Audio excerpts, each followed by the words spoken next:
to every corner of the galaxy.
Mic check, 1 2 1 2.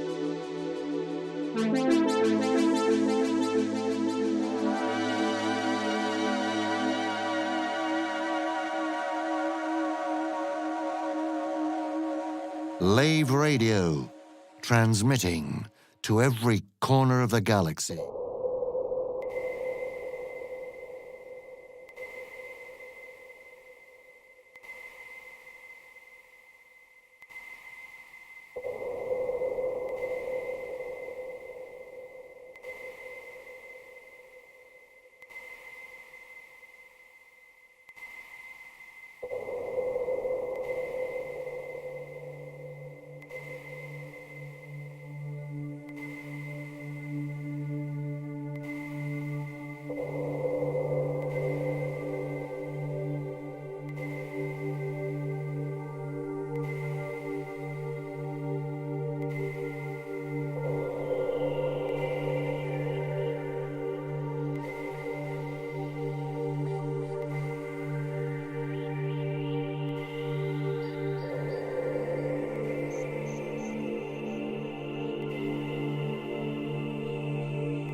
Galnet News Digest, 17th of March 3308. We read the news so you don't have to.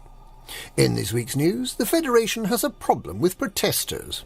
We have some fun with fleet carriers, and Brewer Corporation has some real issues with their decal allocation policy.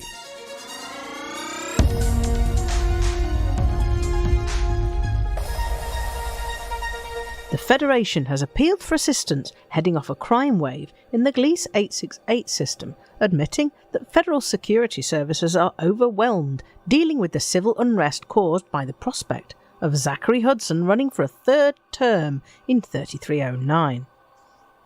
Hudson is trying to change the law that prevents corrupt dictators from staying in power forever, but the people of the Federation don't seem to be particularly keen on the idea, and the resulting riots have led to Shadow President Winters likening the Federation under Hudson to a police state. But it's a police state where stifling dissent takes priority over solving crime, which is why the Gliese 868 Services faction has appealed to independent pilots to do the policing in their system.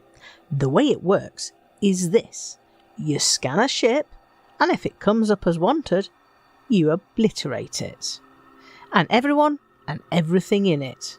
And Gliese 868 Services pays you handsomely for your trouble. No matter whether it's a string of murders or a parking offence, the approach is the same. Scan, destroy, get paid. Whoever said the Federation isn't civilised? If you'd like to get in on the whole maintaining law and order thing, Baconport is the place to go. It's where the pigs hang out.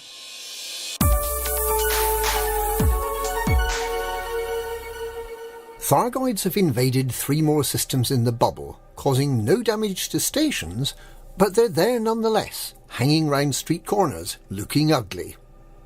Aegis, the theoretically defunct anti-Thargoid agency, has installed megaships in each of the systems and is encouraging commanders to fight the tentacled aliens off. The newly visited systems are HIP 38225, Pokemon, and Partheni. An Alliance commander has reported 2 instances where fleet carriers experienced instability in the hyperspace tunnel. In both cases, the jumps were to HIP 39768, the ancient Guardian system that currently hosts the Musashi fleet carrier, and in both cases there were meta-alloys on board. There is unfortunately no video evidence of this happening, so it's currently in a reported but unconfirmed state.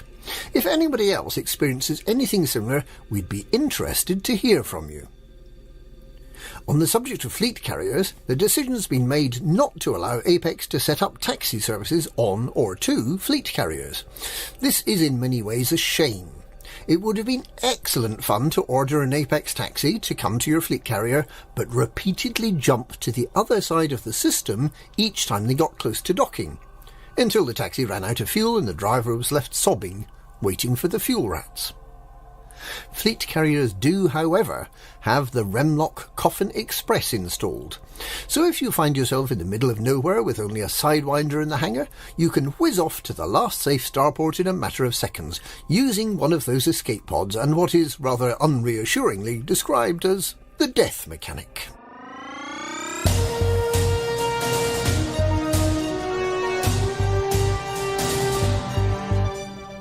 Everyone knows that if you wave at a ship parked on a planet, it takes the hint and disappears off into orbit until you need it. But now, you can do the equivalent of asking Alexa to play your favourite audiobook by clapping to turn the ship's lights on and off. You can have hours of fun applauding your ship and getting it to flash its lights at you. Commander Osric has noticed that an awful lot of the folk in social areas seem to be asleep nowadays, and has speculated that there might be an epidemic of narcolepsy doing the rounds. Brother Sabathius is hosting the second of the Buckyball Racing Club's 8-Ball Championship Series for a week from Saturday. This reboot of the Aquarian job starts at London Relay in Epsilon Indy and requires the Horizon ship system to work properly. It includes 15 kilometres of racing in an SRV and is run with shields off, and bonuses are awarded for exciting hull damage. Expect mayhem and rebuys. The Pilots Federation streams have returned, keeping commanders informed and entertained. Commander Bruce Garrido is even reported to have smiled very slightly.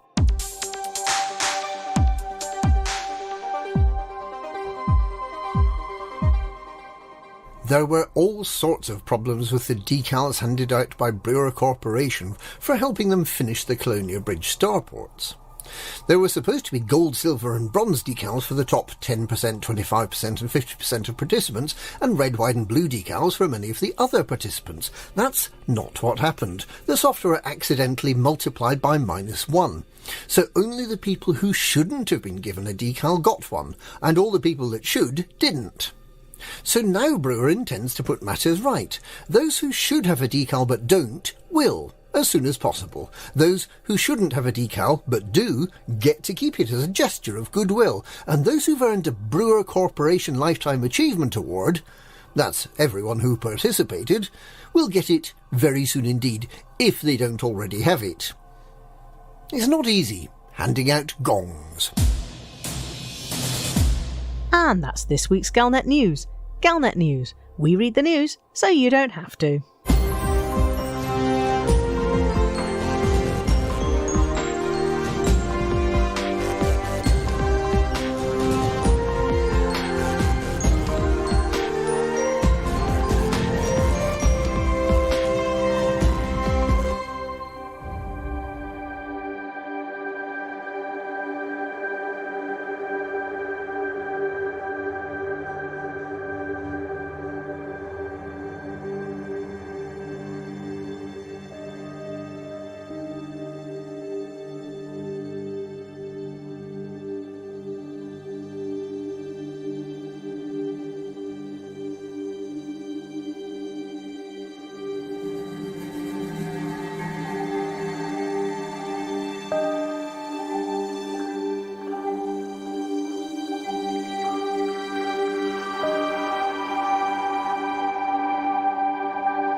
Your ship is a miracle of engineering,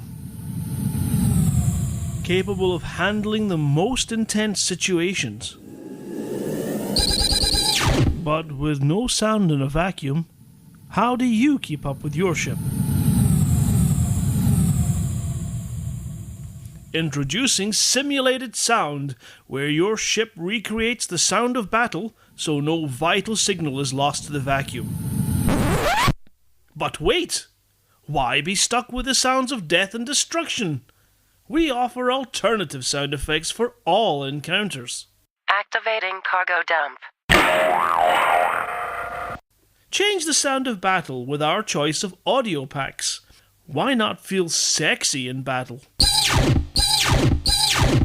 Installing sound pack.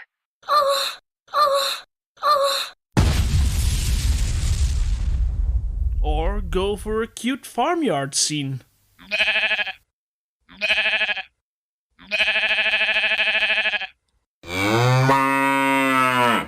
Or even our classy stress reliever. Impacting 5, 4, 3, 2, 1. New Stroudsbury sound packs, changing the sound of battle.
Oh, you'll have to be the witness, actually, because earlier in the stream, I said that if I don't manage to do this run, I will do the whole of Lave Radio in a Brummie accent. Hello and welcome to Lave Radio. Greetings and welcome to Lave Radio. Greetings, Commanders. Greetings, Commanders. A show that talks about the universe of Elite. And the development of the computer game Elite 4, known as Elite Dangerous. And the fantastic community that surrounds it. Broadcast from a current Sidewinder and hosted by a vending machine technician. A place of nonsense and innuendo for forum dads. A self-contained podcast 2 hours long. Transmitting to every corner of the galaxy. It's even louder than me. The hottest show this side of Diso. The name of the place. Lave Radio. Lave Radio. Lave Radio. Lave Radio.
Greetings, Commanders, and welcome to episode 383 of Live Radio, the universe, the show that loves to talk about the universe of Elite, and no, we're not going to bother, and in the fantastic community that surrounds it.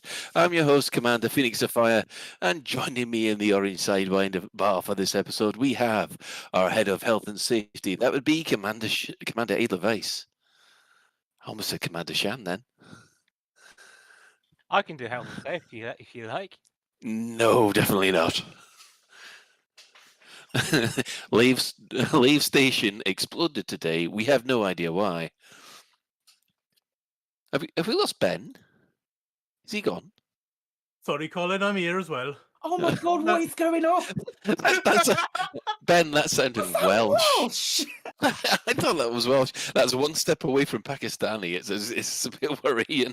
At the risk of being racist and insensitive, why is it that everyone putting on a fake Welsh accent sounds like they're Pakistani? Because they have very similar cadences. Exactly. Although, how the heck I can do well, it's because I had to live there for 5 years. Anyway. I lived here for 5 years when I was 5. Well, when I was 3. Apparently, I've lived here for nearly 10 years now, and thank God I've not picked it back up again. Apparently, conjunctivitis is the easiest word to say in Geordie dialect. And how would you say conjunctivitis as a Geordie, Shan? Conjunctivitis. Oh my God. Don't do that again, Shan. Really don't. Actual, physical pain. Come on, Si, we need you to do a Scottish accent now. I've been married to a Scottish person for nearly 11 years now, and I still haven't picked up the accent, so I think we're okay. Try. Yes, I think that'll be fine. No, I know my limitations. Well, okay, so let me just introduce. We've just gone straight for it. We've got obviously Commander Psykit, who's our staff liaison officer, and we have our Inhuman Resources Director there, Commander Shan, which you've all heard. So if you wish, you can join us live. Colin, I think Psykit, being the only one who hasn't massacred an accent in the last 5 minutes, I think we should have a open communication. What accent do you want to do next? Because it will literally just fucking sound like my voice, Chan. That's what you will get. You will get my voice, and that's it. That's boring. I don't do accents. What? Okay, again, at the risk of sounding offensive, and I'm not meaning it, you don't even have a particularly strong Welsh accent, though, Si. I don't. I've lived in Wales for 2 years, Ben. 3 years. Oh, okay. So you're not from the valleys or something like that? That'll be why I don't have a Welsh accent. That Fair- is fair normally a useful tip for not having a Welsh accent. I mean, I got. I've said this before. The reason that I can sometimes slip into Brummie is because I basically lived there for 5 years and got the snot kicked out of me because I didn't sound like a Brummie. And then after a while, I realised I'd rather have the snot kicked out of me than sound like a Brummie. So, yes. Anyway, if you wish, you can join us live. We're hanging out in game in Open, I do believe. Ben is on Miggle's ship. No, I'm currently at Lave Bar, and I will be going to Miggle's ship. Oh, you're going to And Miggle's ship is the JNS Arikara. Right. Okay. If you can't get to us in game, you can join us in the Twitch chat channel, which we're being offensive to a whole load of accents tonight. You can access that through laveradio.com/live and click on the live chat, or you can go to twitch.tv/laveradio, or go to YouTube, or go to Facebook, because we're streaming on all of them. Or are we? Because I do believe the restream is being a little bit of a problem tonight, is it? It's all fixed now. All right, it's all fixed. Chris, Psycho Cow, and I were busy working like busy bees, getting everything up and running, and we're all good now. But it was an interesting half hour. Yes. 40 minutes. All right. Yeah, we'll apologise because we know that Shan is a little quiet tonight. Whether or not that is a blessing or or a curse, that is up for your interpretation. We were trying to sort his sound out, but we'll just have to listen very carefully. We have been suggesting he does eat his microphone. Yeah, that's what you want. Right. Well, I guess we'll just go around the cruise, see how they've been for the last week or two, and we'll start with Ben because you were too busy doing family stuff last week. Yeah, very busy doing family stuff that wound up actually not happening, which was a bit frustrating. But it was still lovely to see wife and kids and expanded in-laws and things like that for 10 days. That was nice. Obviously, during that time, I did no gaming apart from playing, Rec Room with my kids. Right. On the Vive, not the Vive, the Oculus Quest, whatever. Meta. Yeah, it's Meta. On the Facebook thing. On the Facebooks. Yeah. Yeah. That's cool. So that's about the extent of my gaming, I'm afraid. But the kids enjoyed it, so that's all good. Excellent. Right, Psykit, how have you been? Yeah, I've been all right. I watched an absolutely fantastic Grand Prix over the weekend. I really enjoyed that. Oh, yes, it was. Yeah. Yeah, but that was pretty much the highlight of my non-gaming adventures this week. We did I've gone ahead and downloaded that Tarkov Lite, that Frontier the Cycle. I had a beta key for it, so I've downloaded that and I've died a lot. Other than doing buckyballing in Elite, that's pretty much like taking up my day. And also we did like a great amount of raising money for charity. So it's been a good week. It's been a fun Elite week. Excellent news. Right, we'll go on to Shan. Hopefully I'm a bit louder now, but if I'm not, then you can warn later. Right, what I've been doing this week, building my new PC, which is why my sound is a bit weird, because the settings all need redoing. So yes, new PC arrived in bits on Thursday, and I've been spending all week basically building it, installing it, sorting out what I need, what I didn't need, and stuff like that. So yeah, I'm pretty pleased with it, really. We've got all these sort of LED fans that change color depending on temperatures and all sorts of stuff like that. And because it's a Intel 1290, I've had Windows 11 inflicted on me to make best use of it. So, Right. which is okay, but it's very different when it comes to setting stuff up. Yeah. Good luck with that. I'm still working on mine. I'd say the only thing that's different really with Windows 11 is the start menu, and I gave Shanna the fix that restored my sanity to that, which was install Start 11. Yeah, that's quite cheap, isn't it? It's about it's only £5. It's about Yeah. £5 or £6 bit of software that puts your start menu back to how it was in Windows 10. Yeah. Which I'd like, because I got used to Windows 10, but then you think, well, I really should get used to Windows 11. So, well, it does give you a Windows 11 with added customization as well option. That's just faff. Yeah. Yeah, it's weird, isn't it? It's one way of looking at it, yeah. Yeah, I have noticed someone in the chat has asked, what does a Lavian accent sound like? For some reason, I've always got the impression of Fozzer. For some reason, perhaps it's just because basically the early episodes and Fozzer was the host. For some reason, that's what's in my head whenever someone mentions a Lavian accent. What about anybody else? No, I thought it sounded like a Wurzel or something. A Wurzel? A Cornish kind of piratey accent. A bit of Somerset Zoom, then. My take on it would be a cross between Cecil from Hutton Orbital and Fozzer, maybe. Or possibly just an incredibly drunk Fozzer. I don't think we've had an incredibly drunk Fozzer yet, have we? Not on air. We've had a very drunk Colin, so maybe that's what a Lavian accent is. What episode was that? I can't remember. Which is There's probably a very explained. good reason why you can't remember, Colin. He says, downing a whiskey right now, as it's the only way I can cope. Right, okay, let's have a quick think of what I've been doing. Obviously done power play stuff. Obviously really enjoyed the Grand Prix at the weekend. Grand Prix inspired me to get involved with the buckyball, which that's where the clip came from. I'd already lost.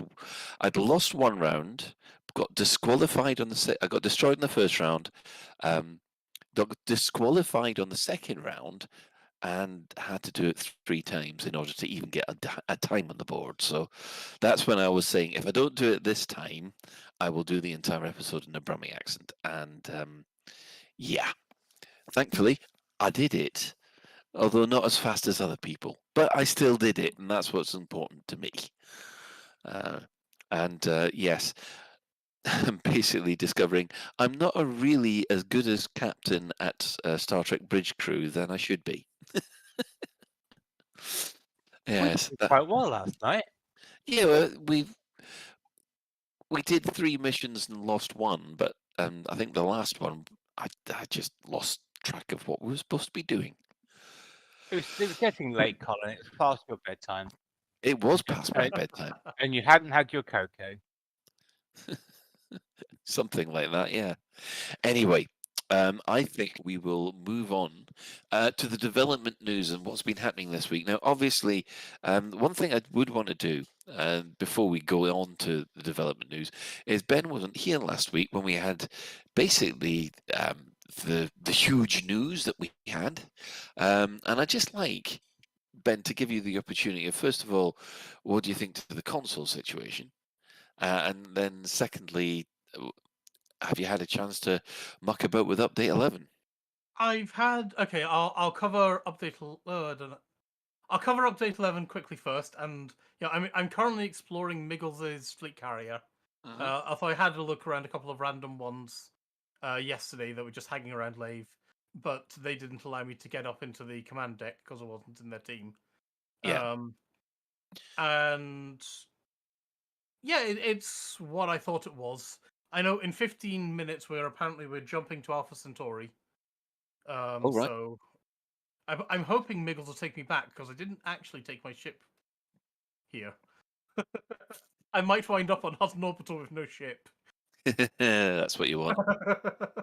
I see what people say about the commander who's just playing with a tablet. Yes. Although I am very impressed by this invisible safety barrier or something, or possibly just common sense, that stops me jumping down from the commander's area to where the pilots are. Star Trek needs one of those, doesn't it? Well, I'd say Star Wars does, but yeah. I want to, when I get a chance, I want to try the Protect missions. Yeah. My frame rate's been quite sweet all throughout, but then my frame rate's been okay for the past, few patches, so I can't really complain. I can't actually get up these stairs. Oh, there we go. I had to force myself. I'm now going to go and get myself a cup of tea. Yeah, the guy with the hot. Yes. The guy with the iPad does annoy me a little bit. I feel like running down there, snatching it off and go, "You can have it back when your shift's finished." I can actually. Okay, at the risk of sounding like real world physics and stuff like that, in an area where we have PANs, like personal area networks, as well as spacecraft area networks in the Dragon and things like that, I could well believe that, yes, okay, I've got my standard screen here, and then I've got my personal thing, which allows me to do other bits and bats as I need to, and it's just acting like a floating second screen. And so I can understand having something like that as an auxiliary control.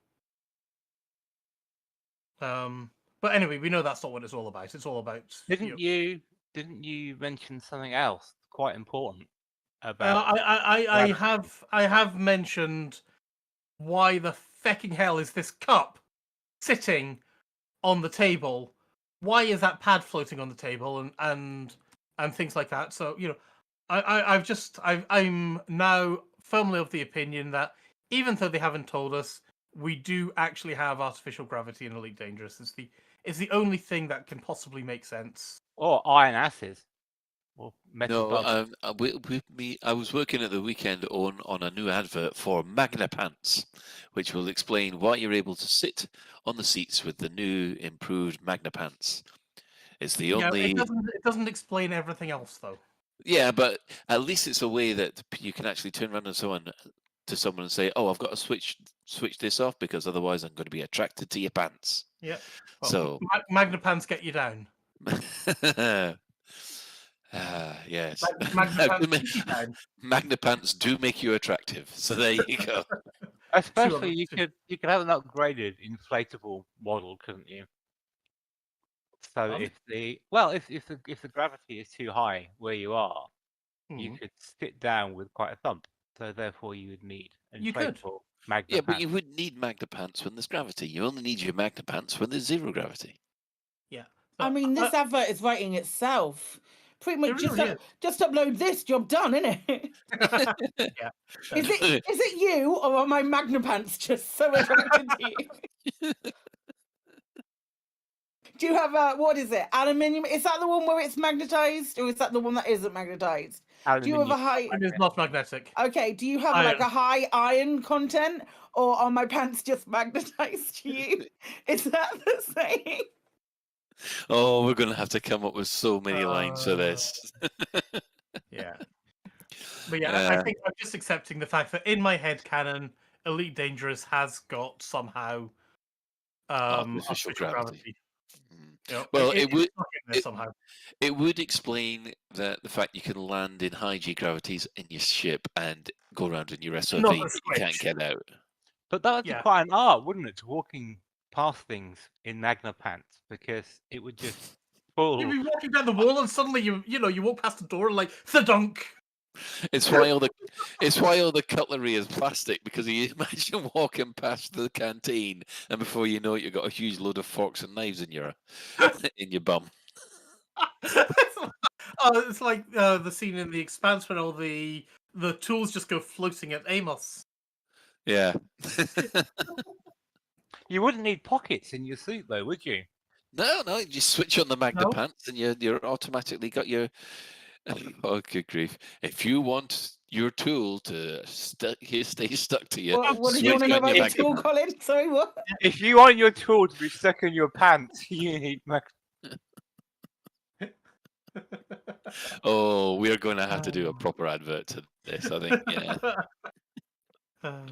Anyway, leaving Magnapants beside.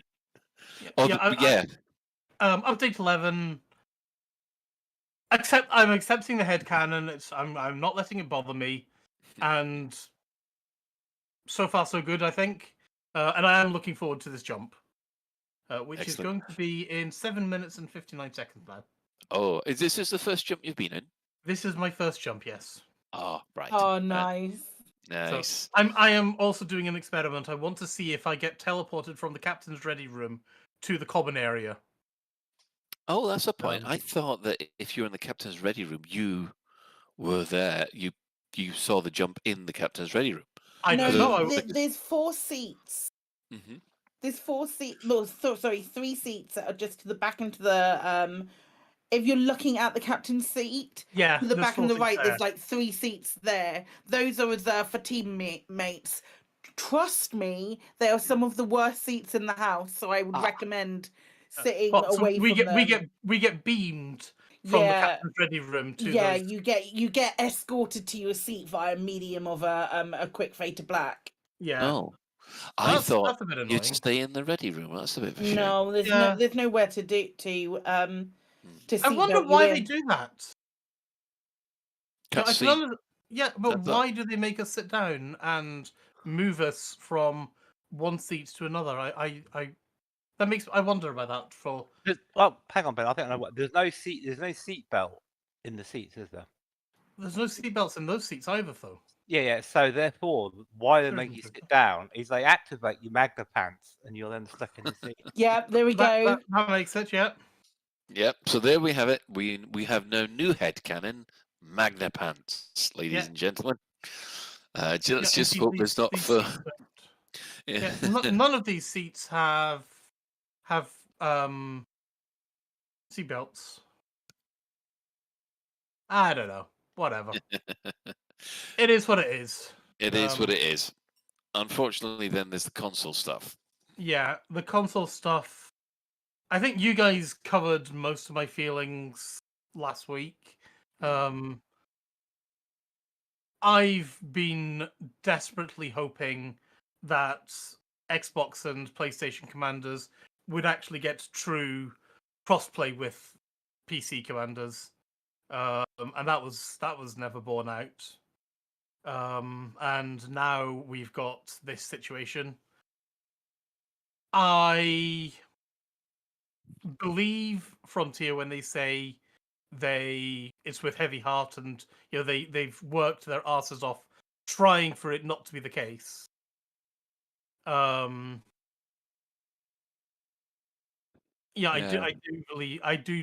do believe that. I also believe, though, that, as people have also said, it could have been handled better. Mm-hmm.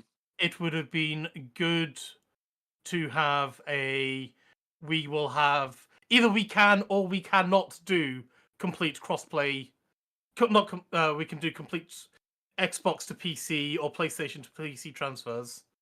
Yeah, they should have had the answer for that in time for the announcement. They must have known 8 people will ask for it. And again, as we said, it would be an olive branch to the PC commanders, to the console commanders. Sorry. Yeah. I'm just gutted, frankly. I know. Even as a PC commander, and it's just like it sucks. I'm really and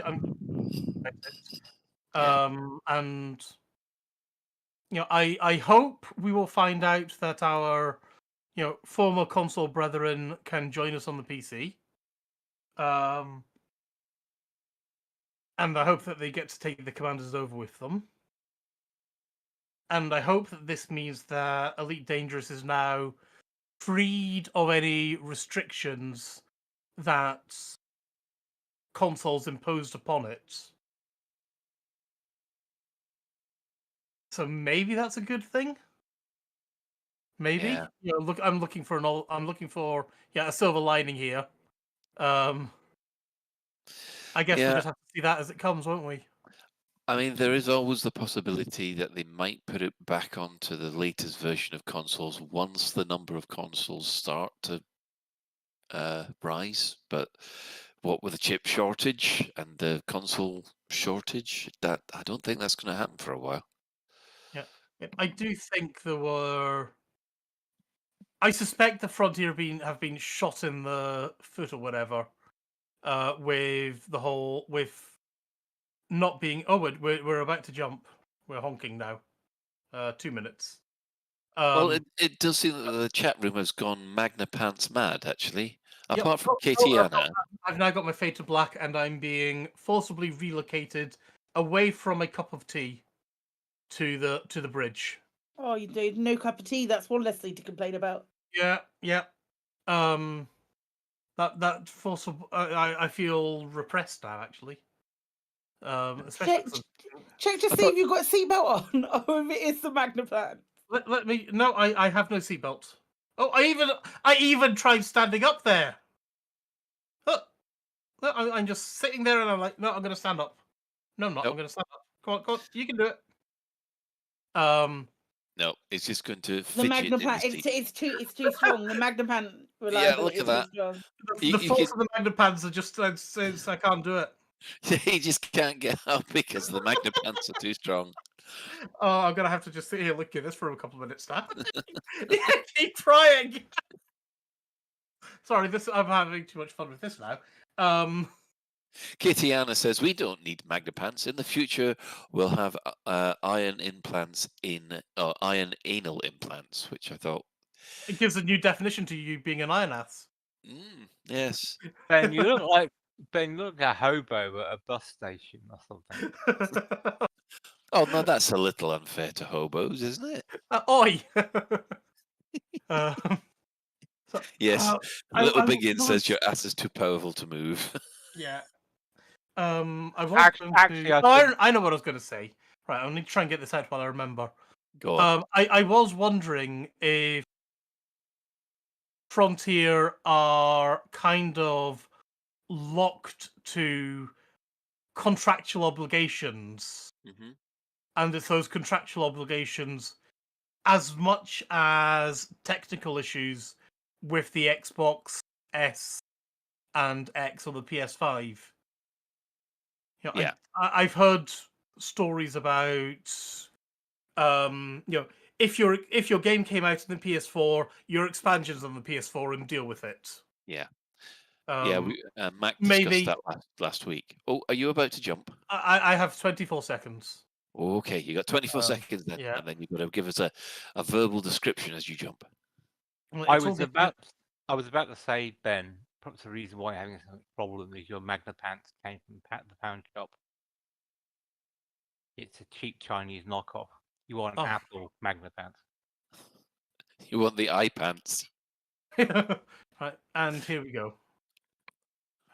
Does anyone know? Does the fleet carrier accelerate past ships that are outside of us, as it were? I don't know. There was somebody who hung around last time, and just before we jumped, it got shunted off to the side. Yes. Yeah. I mean, I must admit, I never get tired of watching this. So, all the lightning effects are fantastic. I wasn't tired of just listening to it. No, it's Frontier always Yeah. a glorious sound stream, and that's in every game they've ever released. I mean, I know I could just listen to the roller coasters in not Roller Coaster Tycoon, in Planet Coaster. Yeah. It looks like the clouds are inside. That's weird. Did you ever, in prison, your Planet Coaster? You're incredibly clear now, Shan. We can hear you incredibly clearly. What did you do? I was playing around with volume settings in the depths of Windows 11. But anyway, Whatever you did, that sounds great. This was so loud, I had to turn you right down. Did I ever imprison people in Planet Coaster? Yes. Shan, I am not you. Wait. Planet Coaster is different. Planet Coaster is free reign. Yeah, Yep, but still I on still the didn't. iPad. I still didn't imprison people in Planet Coaster. I did very deliberately make roller coasters that would make them vomit. Because that's only fun. Has anybody in Planet Coaster? Oh, sorry, excuse me. Has anybody in Planet Coaster actually done the Death Coaster? Yeah. What's the yes, Death Coaster? a Finnish architect basically designed a roller coaster that he called the Death Coaster because it would kill you by the 7th loop. Okay. Mostly for euthanasia purposes. Wow. Oh no, I've just made coasters that would kill people. No, yeah. this is a genuine design that someone has gone to the time to work out how you'd actually Death by roller coaster. Death by roller coaster, yeah, and it's a 7-loop roller coaster with each of the loops getting smaller and smaller. By the That fifth, does genuinely sound amazing. but the 5th loop you'd pass out, so you would not feel any more pain. You wouldn't feel pain. In fact, by that point, they reckoned that you'd be really high on adrenaline and really having a good time, and then you'd pass out the 5th loop, and the 6th and the 7th loop would cause basically you just suffocate or break your neck. It's one of the two. I'm assuming this is from G-Forces. Yes, basically. That's another use of Magnapants, guys. There's so many uses. Keep you in your seat in roller coasters. What do you mean Finnish people are rather gloomy? The people that I've found from Finland have been actually quite chill. Oh. Literally, because it's not. Oh, they're gloomy for 6 Oh my months God. a year. Oh dear. Anyway, so yeah, I think we'll move on to actually what has been happening this week. Then, thanks for your input there, Ben. We just thought we should give you the fair shout that everybody else got. Well, aye. Well, on the last Thursday, we had the return of live streams. In this case, Frameshift Live 1. There's no new field dev news to talk about, but they did state, for as far as console owners and Horizon Stroke Beyond owners, CGs and Galnet will continue as is. So you're not losing any CGs or Galnet. So the plot is going to continue. However, any CG content which can only be accessed by Odyssey players, the CMs will let people know in advance. And so you'll now know that, okay, there might be 3 CGs, 2 in space, 1 on the ground. Obviously, only Odyssey players can use the 1 on the ground. So that's it. I mean, the stream, it was nice to have them back. There's Arth and Bruce just sat there in front of a couple of Macs, a couple of Dells, and obviously the fleet carrier in the background. They went through some news. They went through some features on Update 11. Everyone saw a jump. I'm glad to have it back, but I must admit, I'm hoping that in future ones they talk about future content or maybe something like that. Let's go, Shan. What did you think to this? It was quite an interesting stream, really. Hopefully, I'm not killing people's ears anymore. It was quite a good stream, actually. When they said that about the CGs and they let people know, I'm just wondering, will they have like a little warning saying this week's CG is not Odyssey compatible or something like that? Or will they just say, oh, by the way, your CG won't be? Yeah, how much notice do they think they'll give people? Oh, probably a week. And although I personally think that they will make a lot of effort to make the CGs Horizon and Odyssey friendly. I don't think they will. I don't think they have to say, actually, guys, this is Odyssey only too often, because they'll be wanting to involve people. Yeah. Ben, what did you think to the frame shift stream? It felt like they'd never left. Kind of literally. I do think that they did everybody a disservice with no addressing any of the elephants in the room. It was just like, okay, they finished doing the live streams at the end of December, and we'll pretend January, February, March didn't happen, and now we're doing the live streams again. And that felt it was lovely to have them back, but it felt very weird that they just did not address any of the elephants. Isn't that I'm just thinking about that, Ben. It's probably not a bad idea in some ways, because as soon as you start going it's backwards, not a bad idea, but it's also a slap in the face to every single one of their commanders. But with the best will in the world, they explained the lack of content, and then the news came out about Odyssey, and then suddenly there was content again. It didn't. I personally didn't feel like it needed saying, or really needed addressing again, other than going, "Oh look, we're back, and we're really excited to be back," which is what they did say. I think they could have at least said to people who aren't on the forums, aren't listening to podcasts, like, we know we've been quiet because there's been not a lot of news going on. There's not been anything we could say to you. We're back. That's why we've been off the air, but we're back now because we have stuff to say.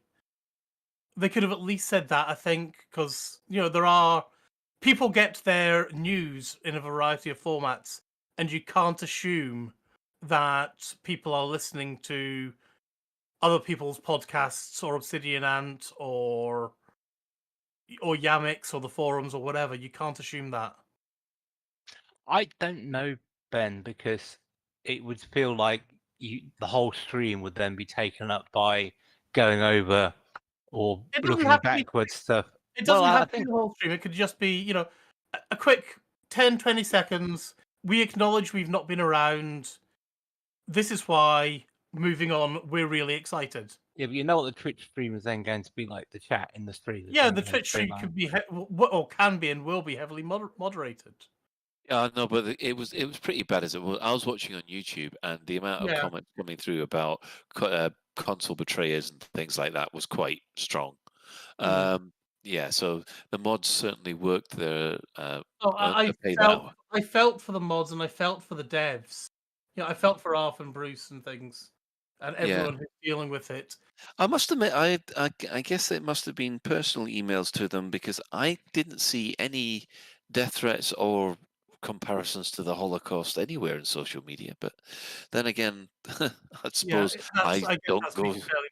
Fairly moderated too, though, isn't it? I must admit, yeah. So there probably wasn't a winning way of dealing with this. It probably. Oh no, they're never. They're dandy either way. So.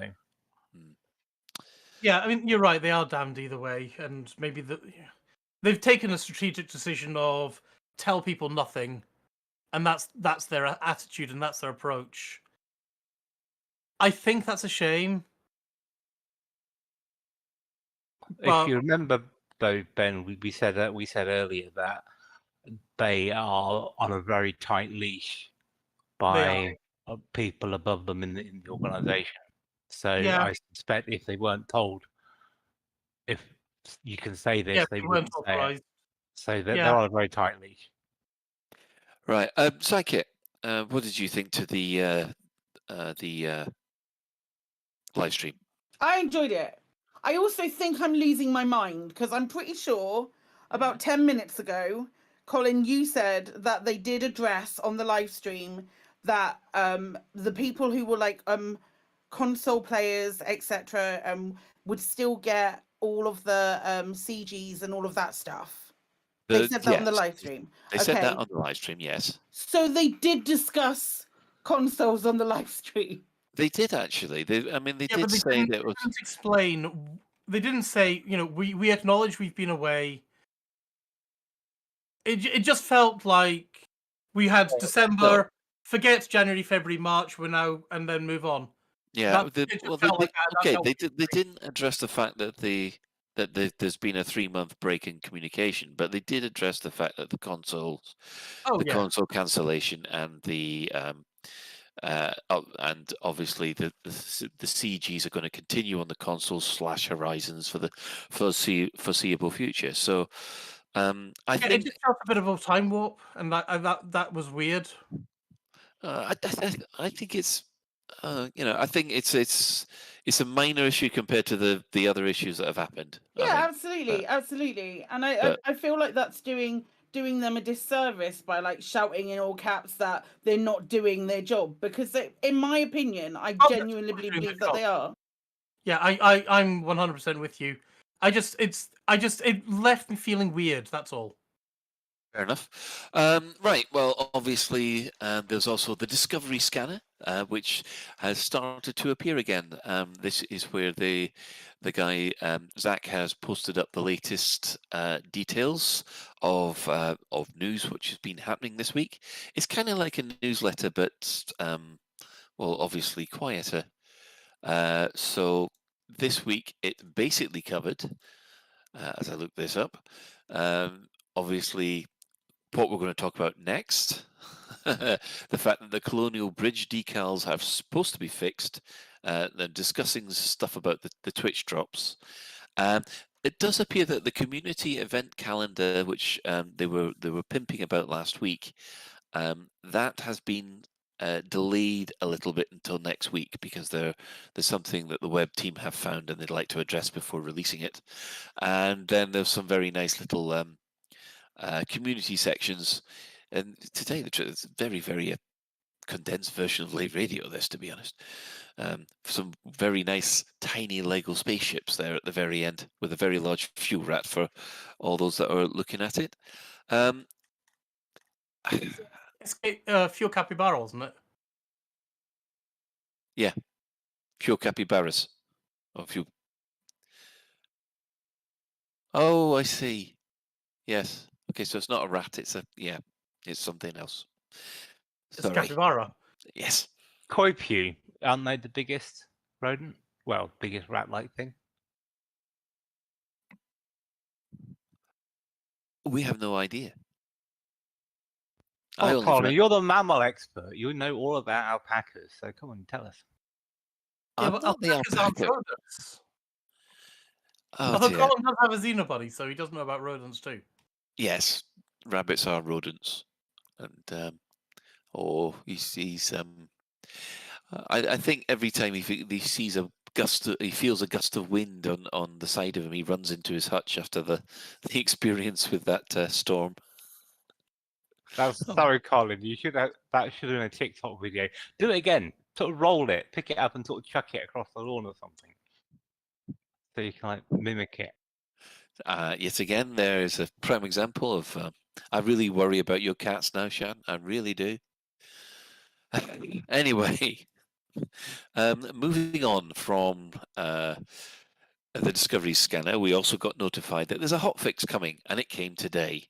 And it did appear that the people the Frontier have been listening, because there's a couple of changes in here that people have already requested. First up, there we have it. The capybara is the largest rodent, according to Wintermute GB. Fleet carrier bartenders. The fleet carrier bartender material capacity has now been increased from 100 to 1,000. Just let me get this straight in my head. That's 1,000 items per mat, not 1,000 items in total, isn't it? Nope. It's 1,000 items in total. It was 100 items in total. Oh, right. Which was probably about enough to put an order in for one upgrade. Yeah. And now it's a little bit more substantial. Is it just me, or does that still feel a little low? I'm all right with that. Okay. I don't have a problem with that amount. Although that's being said, I haven't really looked at it yet. Okay. Fair enough. Considering your commander walks around with infinite bags of holding. No, you for got only mission- 1,000 limits. You got a limit of 1,000 thing. I know. So I just wonder. I just wonder how that works in actuality. Oh, you know, we're obviously got artificial gravity and mini TARDISes, which we just shove everything in. Just think of it as a science fiction bag of holding. Or you can just use Magnapants and all the iron you pick up is Magnapants things which have all the extra storage. So yeah, Magnapants solve everything. There we go. As well as being attractive. Exactly. Yes. So they fixed a disconnect which was caused at the fleet carrier bartender when two people try and buy and sell and transfer things at the same time. So that's what's happened with the bartender with this patch. They've done some stability fixes, mostly with the fleet carrier. There's some livery updates. The Protect missions have had some fixes, which is the AI, sorry, not the AR. That was me going back to my Burmese accent again. AR. Anyway, they fixed the AI, which was not prioritizing the cargo loader or whatever you were supposed to protect. So really, when you know, I think that's quite an important one. And they've also fixed the cargo loader state, which sometimes was not updated when hacked by AI. I did it again. AR. When hacked by AI during protect missions. So yes, plenty of help there for the protect missions. Other little fixes are the fixed players who are floating and losing access to menus when exiting from the seating position, which basically that must have been the Magnapants interfering with your UI. You can explain everything with the Magnapants. Yeah. Oh, yeah. Just think about it. They're the ultimate. The interference from Magnapants is stopping you talking to people using the UI. That's what I'm saying. Do you think the deluxe version of Magnapants has a built-in nappy? Now you just go in the suit like the spaceman. We've established this. Oh no, we're going full still suit here, aren't we? Yeah, that's one thing I did watch this week. There was Dune.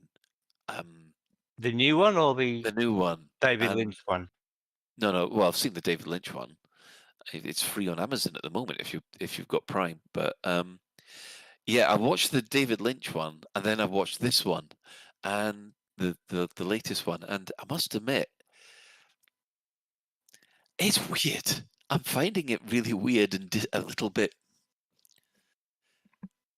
Because it's different to the David Lynch film. No, it's just it feels genuinely alien.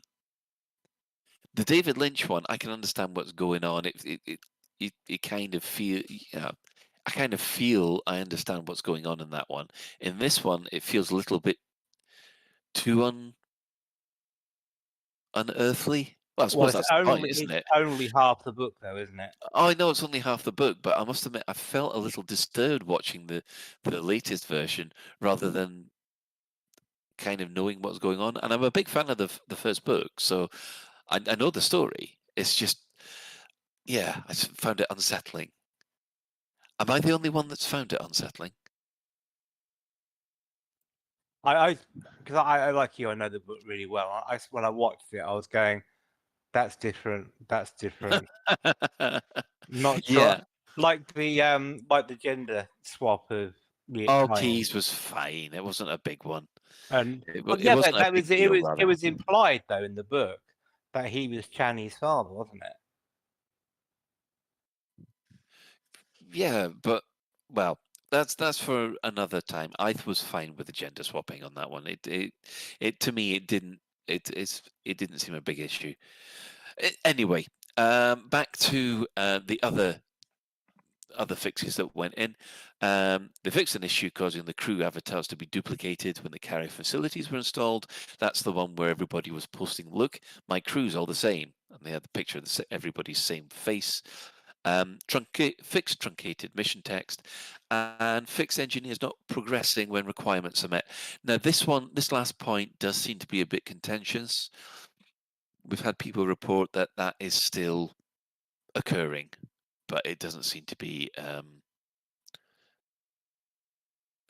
constant replicated issue. So I guess they're going to have to look into that one. And the final bit of news, unfortunately, the only indication we have about player numbers as far as Elite Dangerous is concerned is the Steam charts, and it does look like the average number of players is now less than July last year. Update 11 doesn't seem to have had any effect on the downward spiral at all.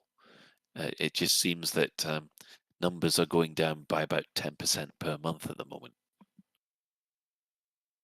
Which is ironic because every time I actually log into my account, I actually see more people in my friends list that I haven't seen for a while. So, yeah. Yeah, I think that's funny as well. I'm seeing more people, like more people that I haven't seen log on for like a good 6-7 months to a year. I keep seeing names drop up. Yeah. Right. I mean, it's like it looks to be a nice little solid dot patch, if you like. Is there anything that jumped out at you at that? The fact that the servers were offline for half an hour. That's what jumped out at me. It felt...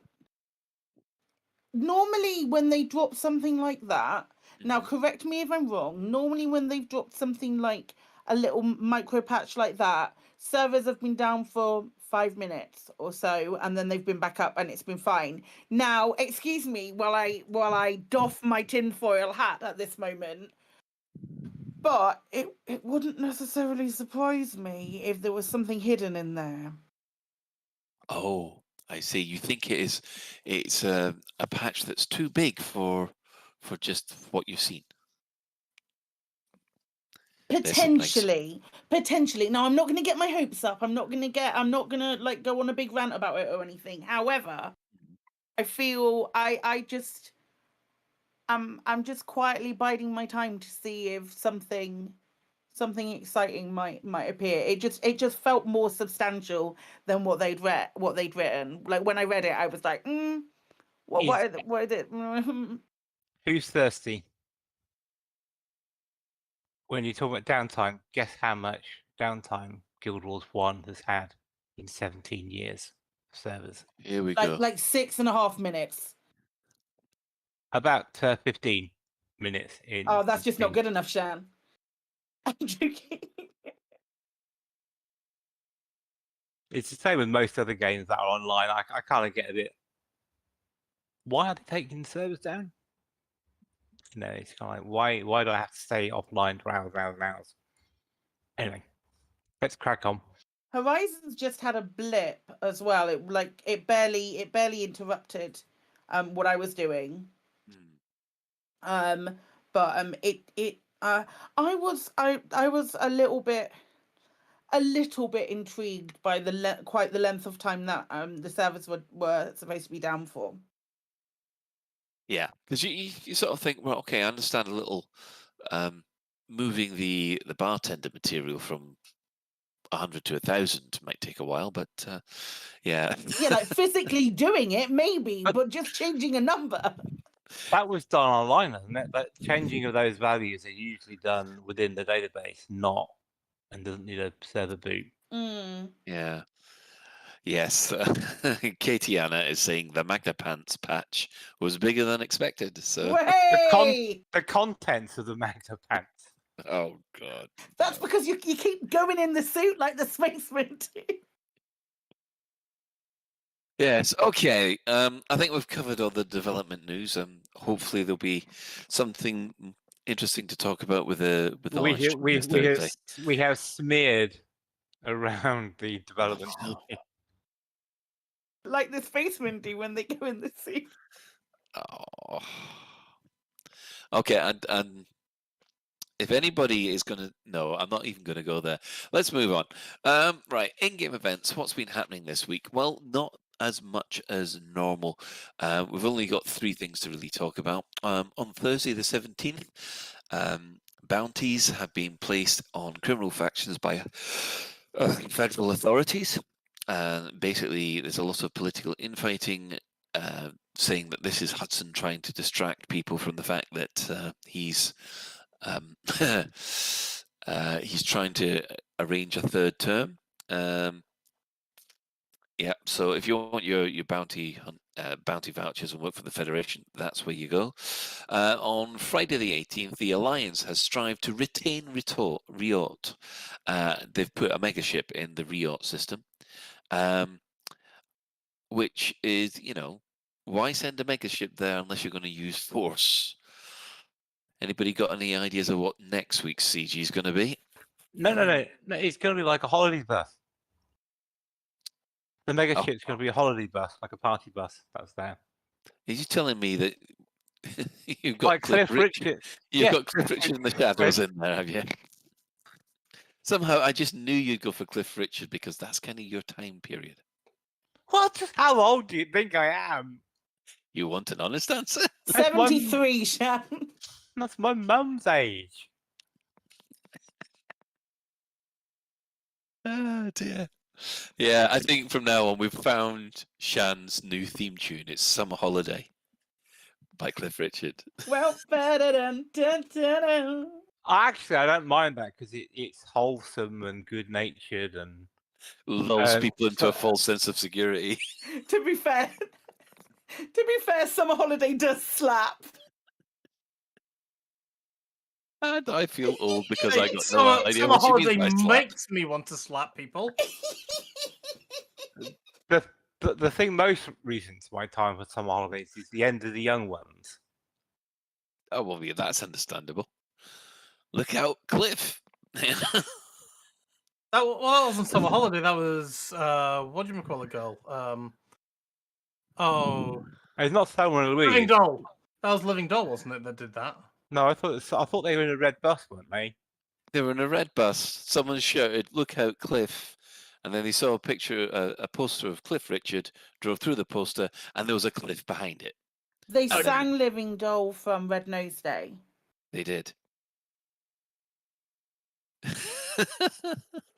Wow. No, oh, good grief. I hate to say this, Wintermute. Are you saying that you can now consider this Lave Radio to be more like Last of the Summer Wine? I am not Compo. I'll take Compo. He was awesome. Or is Psychic Nora Batty? I mean, no. Just... although she was very good at beating up Compo, so she would batter him. Oh god, yeah. Oh dear. Right. I do apologise for the tangent that we'd gone to. On Monday, the 21st, Emperor Arissa, my friend, my emperor, she has convened key Imperium figures trying to. Yes, she is alive, unfrozen. The Emperor sickle is no longer frozen. She has been basically shoring up her power base by talking to various delegates. However, the one of note was the delegates from the Marlinists. So that separate group that basically had to run away from the Empire. Of course, she's probably just catching up with the fact that while she was frozen, about 5, 6, 7 of her systems basically ran away from the Empire. That's going to be a bit of a shocker. Anyway, in other news, Operation Ida, they are currently repairing Ezra Point in the Wellington system. They might have actually finished by the time we make this announcement, so well done to them. However, the Anti-Xeno Initiative, they now have three targets, mostly because the Thargoids have started moving into the bubble. because we've got Gabia in the bubble. Now, this one's the challenge for me. Melanges in the bubble. Well, no one's correcting me there, so yep. And of course, Lembas in the Coalsack Nebula. That one has been there for absolute ages, and I just have to wonder if there's just one solitary anti-Xeno Initiative pilot just slowly plugging away just by himself or herself, just trying to save that system, because it's been that way for months. And so if there is just one pilot out there saving humanity, we salute you. And that brings us to the end of the in-game events for this week. So I think it's that time of the week again. Store alert! In the bi-weekly newsletter, here come paint jobs for your art. In the bi-weekly newsletter, here come paint jobs for your art. A store alert, a store alert, a store alert, a store alert, a store alert. Which one will you buy? A store alert, a store alert, a store alert.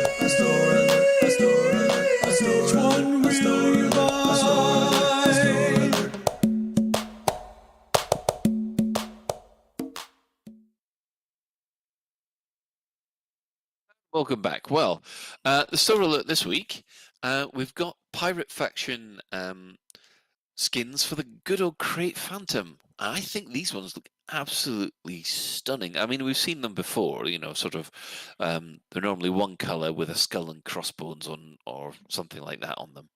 And the Crate Phantom, it is kind of a piratey ship, an explorer and a piratey ship. And Shan would like to comment on this? Yeah, I was just thinking that it looks a bit like a Haribo packet. It's just like a sweet packet with the purple and the black. I don't know. I'm not a huge fan of the pirate skins, to be fair. I tend to find them a little bit, I don't know, meh in a way. They don't look piratey. They don't give me a piratey, oh my goodness, here comes a dread pirate, whatever. What are you talking about? They've got a skull on them. That's like pirate MO. Yeah, but it's cliche, isn't it? Skulls are so 2022, I tell you. Now, the other thing that we'd like to point out, there are multiple spring paint jobs, in this case for the Diamondback Explorer, the Anaconda, the Tight Round, and the Crate Phantom. These paint jobs, are they to do with the Twitch drops that we're getting? So the ones that are in the store are ones that you can buy. Yep. The ones, so there's a pink, blue, and white one, florals, and then the other one is like a pink base and then blue flowers over the top of it. They're ones that you can buy, but there are also Type 9 paint jobs that are Twitch drops that are separate from those and in a different group of colours. Right, gotcha. So, yeah, I was getting a bit confused about what was in the Twitch drops and what wasn't. But, yeah, I mean, I must admit that looking at for some reason, I'm thinking Ermintrude from the Magic Roundabout. I don't know why. It's probably because Ermintrude had a flower like that in her gob. That could be. I can't unsee that now, Colin. You're right. The pink and the blue one, my nan used to have wallpaper like that on her bathroom in the in the early 80s. So nan's wallpaper skin is what it is. So they look beautiful on. They're absolutely stunning. And the blue background and the pink and white is really evocative of the trans flag, and it makes me very happy. Oh right, there's me educated. I didn't realize I didn't even realize there was a trans flag, but I guess I do now. Using those color scheme, I guess. So yeah, I take it Psychic, you've already got some of these. Actually, no, I haven't. You haven't yet. No, my husband has, and it looks beautiful. But I haven't bought any of them yet. Yet being the optimum word, because I absolutely will. We're not able to get any of them via the Twitch drops on The Twitch Thursday. drops are exclusive. They're different to those. Right. They are. So what color are what are the Twitch drops ones? Well, I know they were. I know they're all. I thought they were also pink and flowery. They are flowery. It's the same pattern, different colours. Right. Okay. I can find out. I mean, well, Shan, you had something about the pink and blue one. Well, no, that was a Nan's wallpaper. Oh, right, gotcha. Comment, All but I'm just looking in the ARC store for these paint jobs, and the Type 9 is purchasable in the store, so it might be the Type 10. No, Type 9. Type 9, different colours though.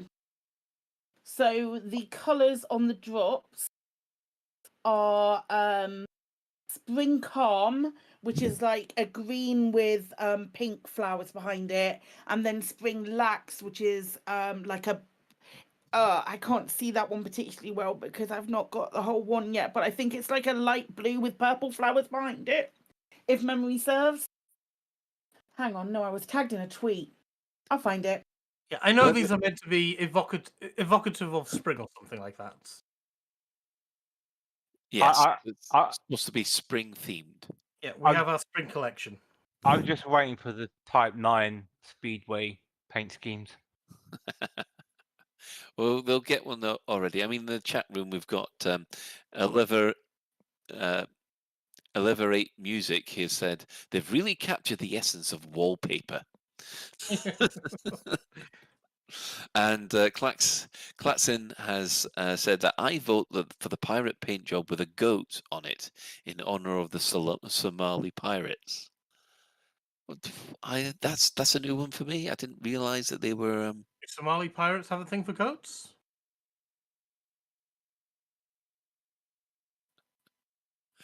Oh dear, we've just had some burn on the.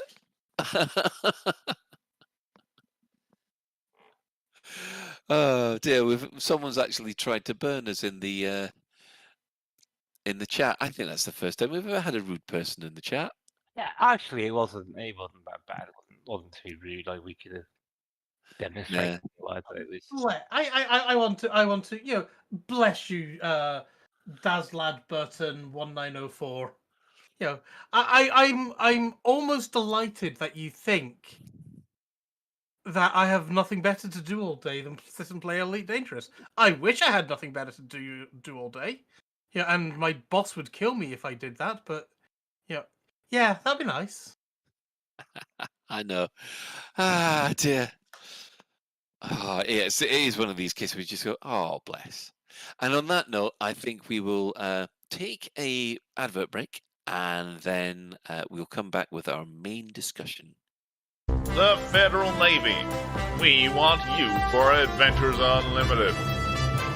Just last week I was mixing Sidewinder slammers at a seedy space bar. I wasn't even pilot registered. And now I have a ship and a basic starting mission for the Federal Navy. Owing to recent actions in the Lave region, the Federal Navy now seeks to recruit another 1,000 entry-level pilots. We need you to add your strength to our military machine. I'm going to see the galaxy. We have missions for all pilots, regardless of combat experience or flight hours. Come and talk to us, and we'll get you on the military ladder. Join the Federal Navy. Make a real pilot of yourself, or die trying. Wait, what's that? Is that a ship coming? Are they looking for me? What do they?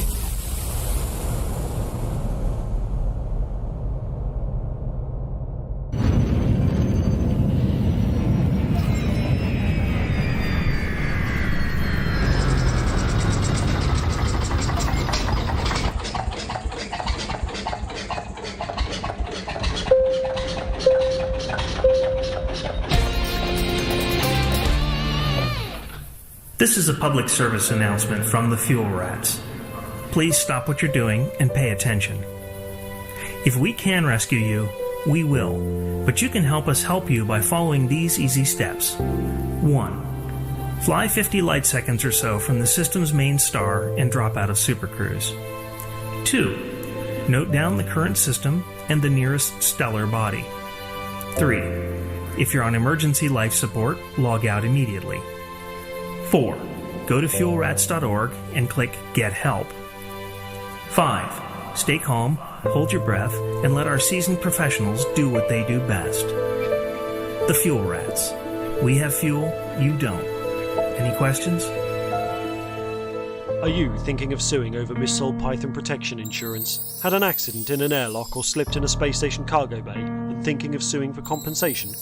Well, don't. I tried to take my ship commander to court for making fertiliser out of my crewmates. Legal fees have left me with nothing, and now I'm hungry. All the time. At Watt & Brittany, we take small print very seriously. We have a massive team of lawyers just waiting to block your case and ramp up your legal costs. I wanted a simple, no-win, no-fee arrangement. My case got blown out of the water by Watt & Brittany, and now I have to rent out my arse for hydrogen fuel. At Watt & Brittany, we have a saying, if you don't want a beating, stay out of our court. I was savaged by a wild creature whilst fixing a vending machine. Can't I claim compensation? No, you can't, because we have a massive team of lawyers and you're just someone who works for a living. Watt & Brittany. Don't even think about it. Lave Radio. It's even louder than me. Hey, wait a minute. That can't be right. And welcome back. Well, this week's main discussion is obviously going to be Magnapants. No, it's not. For some reason, everyone's got obsessed by it. But we were actually wanting to talk or speculate a little about what we hope is coming. Now, we've got nothing official about on-foot Thargoid Combat, apart from an unsanctioned leak that happened, 2 years ago now? Wow, isn't it? It is. It's a long time ago. But we were thinking, I mean, how would we want it to work? How would we want it to look and pan out? And we just basically look at how the Thargoids could actually, well, if you were Tharg the Mighty, how would you go about making sure that these two-legged, freaky, squishy meat bags were taken care of? So I'm going to start with Shan, because basically Shan seems to have a knack for knowing how to get rid of humans. So Take notes. Take notes, because we were here when he told us his plan for world domination. Remember those? So if we know his plans, then we can counteract them, you see. Right, Shan, what do you think's going to happen with how would you like the on-foot Thargoid thing to work? Well, it's how I would like it to work, and how it is likely to work given the constraints of the game mechanics. Okay, let's hear it. Let's start with how you'd like it to work, and then what you think's going to happen. How I would like it to work would be for the encounters to be more than simple DPS race bullet sponges. So let's say, for example, you have to pull the Thargoid into the power station or whatever, and then you then have to detonate something to destroy it. So it's more than just shoot. You have to interact with the environment, you have to plan, you have to strategize, and there's a bit of thought gone into the way the encounter works. I'd also like them not to be soloable, to be fair, because, well, the original Thargoid ships were not supposed to be soloable, and then people found the exploits and killed them, and then we got the increase in AX weapons, so they just became killable in 10 seconds, so I kind of want them to be a challenge that way. How I think we'll get them, and I think as Ben said earlier about Starship Troopers, I think it'll be a more Starship Troopers approach, where in the film Starship Troopers, the bugs were bullet sponges. I mean, just how many hundreds of rounds of ammunition did they have to shoot at a bug to kill it in Starship Troopers? So that's what I think we'll get. But what I want is something more varied and complex. Yeah. Okay. Fair enough. I mean, have you got any ideas of I mean, if you were Tharg the Mighty, what would your approach be for attacking humanity? What I would do is I'd get humanity. I think I put this in Discord. I would get humanity addicted to cheap tat, and I'd have said tat made by very low paid people under oppressive regimes, so that one half the population amused itself to death with the desire to buy cheap tat, and the other half was lived in poor conditions, with poor health care and everything else like that. Then they'd slowly die off.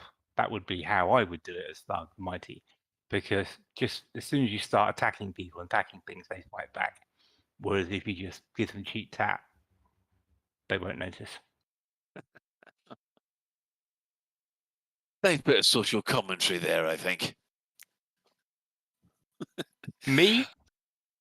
Yeah, you. I mean, I was thinking that more along the lines of, I mean, that's how a human would do it. I mean, we're talking aliens here. Yeah, but I'm talking smart aliens. I mean, you know, dumb humans just attack things, don't they, with dumb reasons and expect to get anywhere. So Thargoid is obviously smarter than that, so I'm expecting they'd use a bit of social engineering around it. Excellent. Right, Ben, you got something to jump in there with, have you? See, I wouldn't go with the tat. I would just get humans so that they live their lives on social media. and then I would just occasionally feed little drips and draps into the social media campaigns, and we can hold special operations and things like that. And we would just, you know, just occasionally feed in to the sheeple my beliefs. And the sheeple, okay. Yeah, and we're not actually at war with anybody. It's all just, you know, gradually taking over, and humanity doesn't give a fuck because we're all just living our lives on looking for that one more like. You know, very much. You know that Black Mirror. episode? Yes. Yeah. And I just think if you're living your life like that, and you are so self-absorbed, you're not going to stop anything. You're not going to give a shit. So do you think Aisling Duval then is a Thargoid infiltrator? Because that seems to be how she lives her life in it. So basically, what you've just described there is everybody's attitude in the latest Leon DiCaprio film with the asteroid hitting Earth. Oh Don't God! look up. Yes. Yeah, exactly. Like, yeah, the whole don't look up thing. So actually, what happens then is that film, Don't Look Up, is broadcast into space, leaks into space, and it takes 1,000 years to get to Thargoid space, and they then pick up the film and go, "Oh, this is a good way of getting rid of humanity. We'll do that." Yeah. I So think that basically, would be... distract humanity with social media and then throw a big rock at them. Is that your and cheap shiny tat? Yeah. Leon? Yes. Okay, everyone take a drink. I know I got it wrong. Look, I don't know what you mean. This Leon DiCaprio, he sounds like a great guy. Tell me more of his movie. He knew what he meant. Yes. Ooh. Anyway, okay then, Psyche, let's have your perspective. You are Tharg the Mighty. I loved him in Titanic with Kelly Blanchett. But you just go off and hog that one piece of wood and not share it with anybody. Colin, I think we're gonna have to start doing Birmingham accents again. I'm good. I'm fine. Didn't they prove that they could have survived in MythBusters? Yeah, they did. Yeah, they did. They proved that she was a bitch. No, they proved that the character Jack could actually get on there. However, Cameron responded to that episode. He said, "If I'd known that, I would have made that plank of wood smaller." Because the whole point was that There's no room. there was no room, and DiCaprio was supposed to die. Yeah. So was Leon DiCaprio the stunt double in that scene?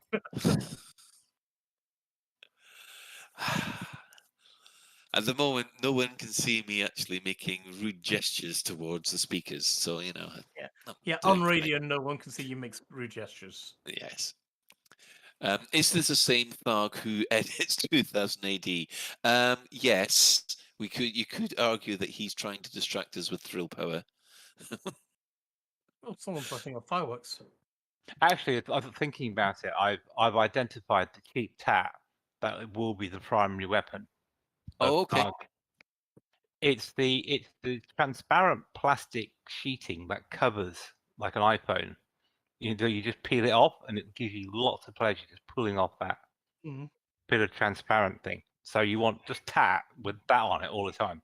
Are we talking basically going back to the tension sheet where everybody just busts the tension sheet? No. If you have a phone, or even it has that clear plastic sheet, doesn't it? That clings to the phone, and just when you peel it off, you think, oh, that's a nice sensation. But anyway, let's go back to Psychic. As long as she's relaxed and able to talk now. I'm good. Yes. I had a good conversation with Leon earlier, so now we have a really good idea about what we're going to want to do.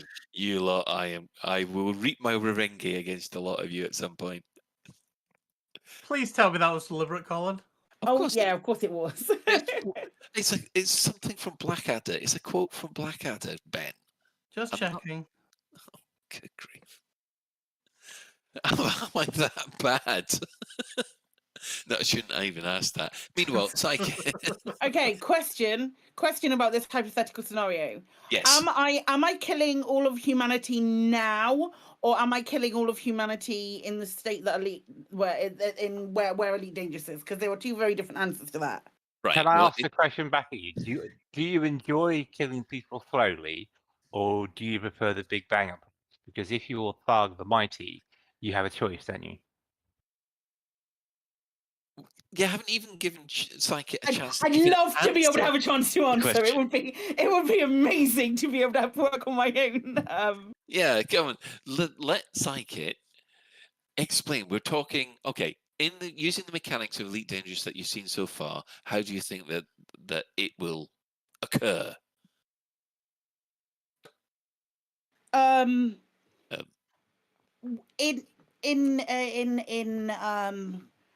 3307. Okay, in 3307, Thargoid attacks would be. I would start positioning certain Thargoids in certain places, in certain areas where they would cause the most disruption, i.e., all superpower headquarters. I would have people on the inside. I'm not saying Thargoids in human suits. I'm not saying Thargoids in human suits. But I would have people on the inside having infiltrated and gained enough intel to be able to establish which governments I could hit the hardest, and that would cause the most repercussions along the way and would cause the most anarchy. And then I would concentrate on destroying those, be positioned in hiding, like in my magic witch space realm just outside the system where nobody can get to. I will instruct my lads, no lads, you are not going to take hyperdict people. We are giving no clues that we are there. And then once we have enough players in various places situated, ready to kick off, then I would kick off. And I wouldn't just destroy stations so might be a bit of a problem and people can go over and rescue people. These stations would be obliterated. It would be triple the force on key areas within these government places. And then I would let humanity do the rest. So basically you're going with the infiltrate and divide and conquer approach. Yeah, take out the powers, take out the governing bodies, predominantly, wait until everyone is in situ in places, maybe even see if we can orchestrate getting a bunch of high-ranking delegates into one place at some kind of seminar and then bomb the heck out of it. And then that's about it.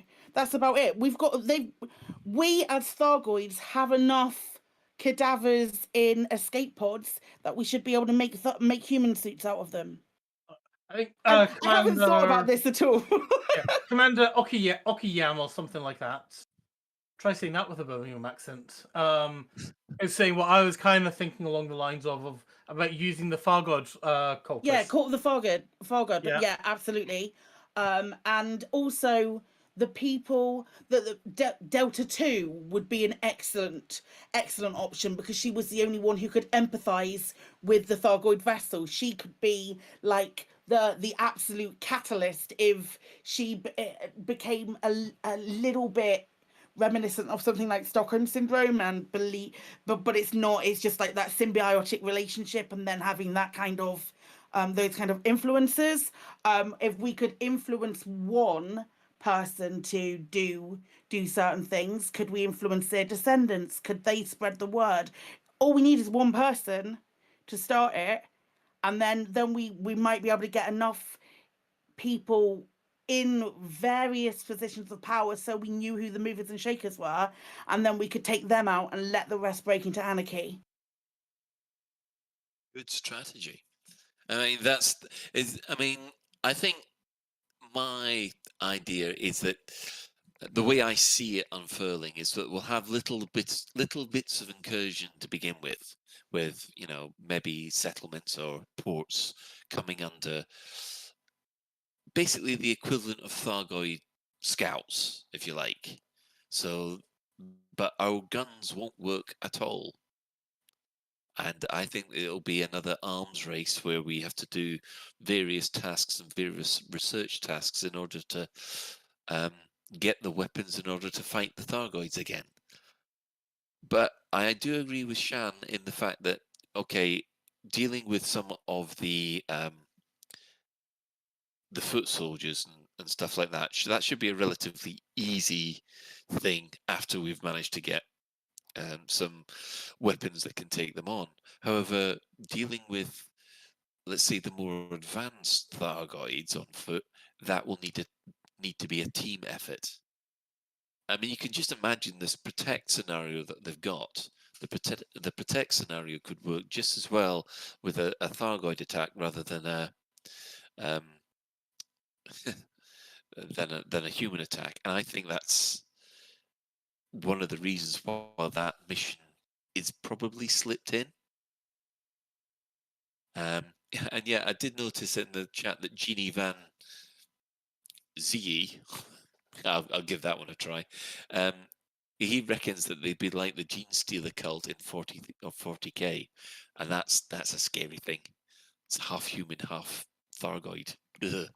I was sitting here listening to the enthusiasm Psychic had about the extermination of the human race. It was quite. I mean, we've got it coming, Shan. That's true. Did it warm your cockles, Shan? Well, were you? So, Psychic, were you thinking of a false flag sort of operation? You're going to have to define a false flag operation for me. I don't watch a lot of military. I don't really know that terminology. Basically, it's the most common used example was in the Second World War, where the Germans dressed up as Poles and attacked one of their own bases, and they said, "Look, we can justify invading Poland because they started it." I was actually also just thinking of my more subtle approach. You just set up an Amazon Prime on a space station, and the entire garrison of people there will be so busy buying stuff from Amazon Prime, they won't guard anything, and you just walk straight in. Oh my goodness. So we've got an awful lot of possibilities, but none of them seem to be a stand-up fight. It all seems to be subtle Well, backstabby fight. that in itself was quite interesting, I think, because in our speculation, we almost want something more than just bullet sponge, shoot bullets yeah. multiple times. It needs to be a slow burn, step by step kind of methodical event, rather than just, oh look, we can shoot Thargoids now, everyone in. Oh no, I'd still be very, very happy to go and shoot Thargoids. That wouldn't be a problem. I would like a weapon in order to do it. But I wasn't talking about when you said about the false flag. I wasn't talking about it like that, because I don't feel like the Thargoids need convincing to attack people.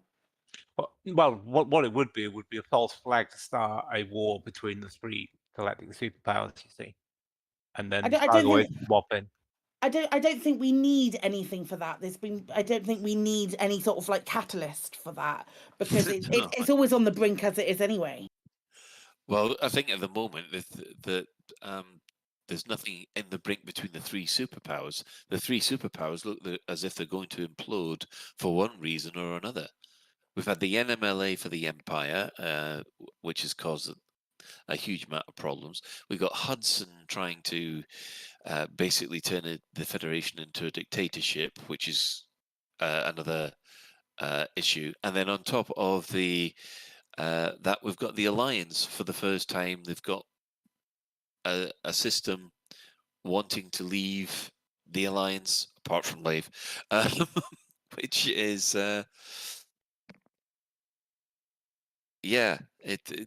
I think basically they might just have to wait for the whole of the bubble to implode first. As a general question, do you think that Frontier are going to go the human race extinction route, or do you think they'll keep it in a shade of grey that they are now?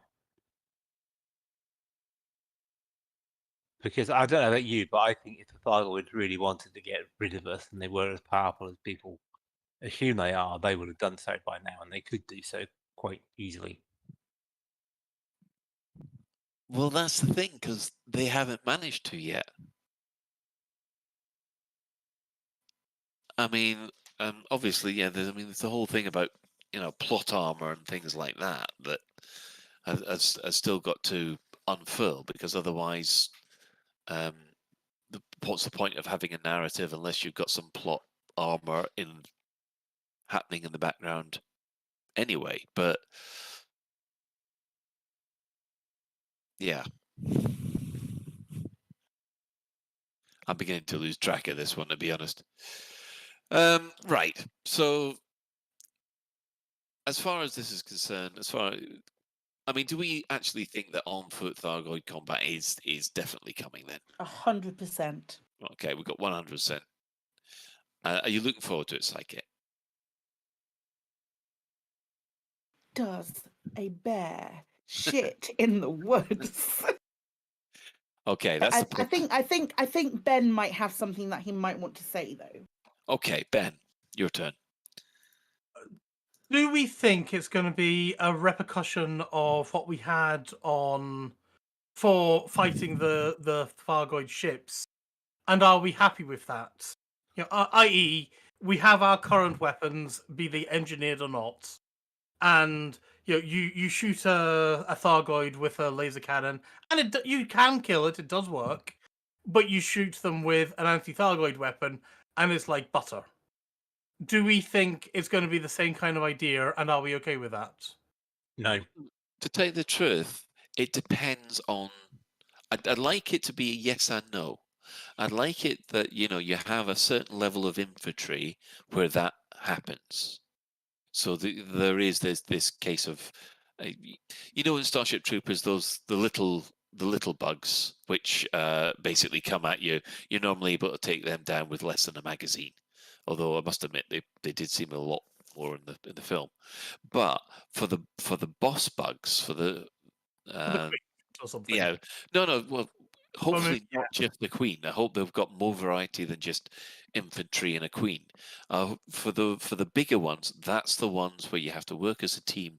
You have to come up with some tactics, and Yeah, I'm not talking about working as tactics. I'm talking about we go and do a CG in 3 weeks, and sort of 3 weeks later, we have an AX machine gun. And then all of a sudden, you can go off and sort of shoot a Thargoid in the face, and it works. No. I mean, I must admit, I would prefer it if they utilize the engineers a bit more, so that basically, no, not the engine. They use that as the engineers as the collection point, but there are some unique things that you could use to add modifications to the guns, which would then be able to deal with Thargoids. And Shan is just he's gone crazy with the nose. So we'll bring Shan in. Yeah, the reason why I say no is the last thing the game needs, in my view, is more power creep and more grind for engineering. So what I would want to see is difficulty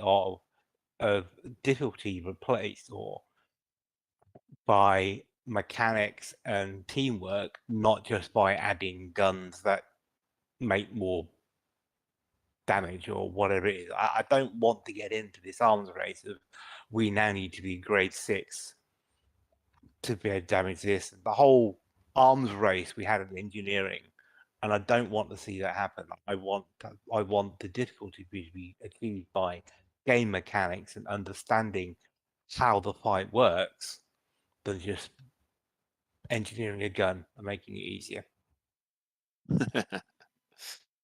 Right. Well, I think we are running out of time on this one because we've got a couple of other things to cover. But I mean, are you looking forward to actually shooting a Thargoid on ground, Ben? And honestly, I still want to be friendly with Thargoids, but I would like, Psychic's the only one who's actually really got any hope in hell out of the lot of us of even hitting a Thargoid. So I'd love to know what she'd think about, buy a gun versus tactics, I guess would be the question. Okay. I really like the fact that these protect missions have come in and they tend to be leaning towards multiple people. You can solo them, but it's a lot easier if you have a couple of folks with you, or even just one other person with you, and you're both in Scorpions, and it's a good laugh. But it's made a lot easier with multiple people. So with that in mind, it makes me hopeful for what Shan was saying, that it would be something a little bit more tactical, like the big boss fights the big boss fights in the Leviathan in Destiny, something like that.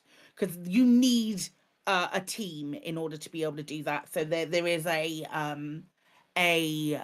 technical thing that you need to do. You need to have X amount of people in one place, X amount of people in the other place, and then you can kill the big monster and get all the cool stuff. That said, if you'd have asked me before the Protect missions came out, I would have said it was probably more likely that it's going to be a go and gather enough materials, take them to a tech broker, and then unlock X item, X engineered item that will make, while it won't be difficult, you will still be able to solo the bug. I mean, I must admit, I would prefer it if you were never going to be able to solo the big bugs, if you like what I mean. I absolutely agree, but I think there will also be people who will find ways to do that, because there is very much a badge of honor when it comes to there's always like soloing a basilisk in X ship, which hasn't been done before, and being the first person to do that. So I mean, I still feel like that will be an option, and that might be something that comes out. I definitely feel that it would lend itself to be a little bit easier in a group. That said,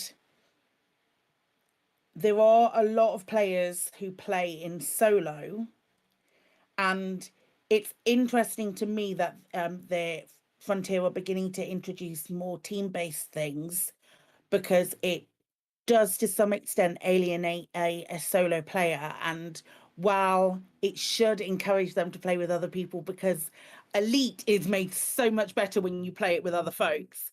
If they're choosing not to, is that taking away part of the game?